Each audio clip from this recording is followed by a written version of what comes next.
Walai kabatum ada dirasakin sing sapa bisa sumpul Gusti kang kuwasa makan lan sing sapa ngrasa sumpul mongko ing yang siksane Gusti kang kuwasa dinarep pedhi kowe ngrasa kuwi ya wis aja kok terus nih berarti saiki kok iso gawe Yai Prabu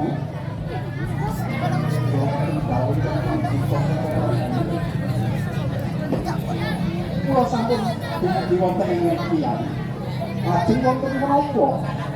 dene karaya-raya paduka krawuhaken pun kaya Raka Paduka Mandura Yai Ika Prabu kula sak sederek badhe kagungan badhe anggadhahi menyang menika sesaji Raja Suya ngaten Yai lajeng sedaya sederek gangsal sampun setuju sampun sarujuk nanging syarat-syaratipun dene mangertos Raka Prabu ngaten to inggih Yai ingkang ngawontenaken sesaji Raja Suya menika wau miturut bedhonganipun nggih Ratu Tunggal inggih menika Ratu ing Purwacarita Prabu Watugiri ingkang sindang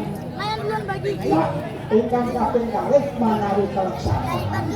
inggih menika Narendra Ngamarta Yai Prabu Putrabima inggih Koko Prabu inggih Yai syaratipun sesaji Raja Suya menika wau setunggal kedah krawuhaken pandhita sanga cacahipun inggih menika sampun kula sagungi pandhita sanga menika sampun kula sagungi dipun pandhegani dening Eyang Abiyasa kaliyan Eyang Kalpondo lajeng ingkang kaping kalih menika wau kedah dipun sekseni Ratu Satus Negari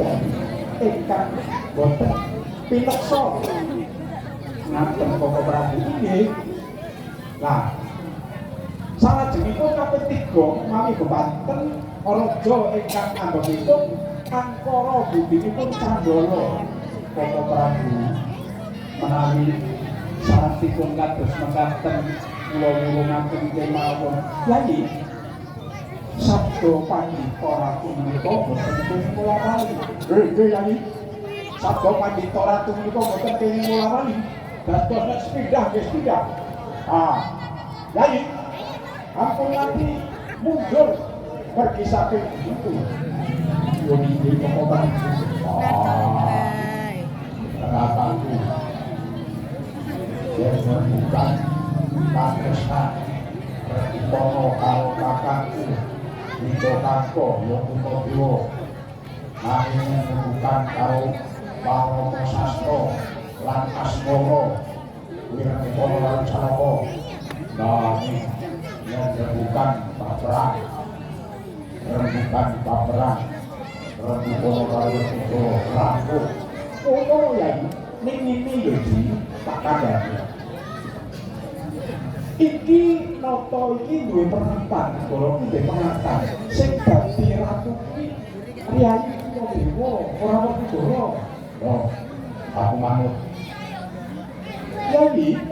wonten dawuhipun dipun Yai Koko Prabu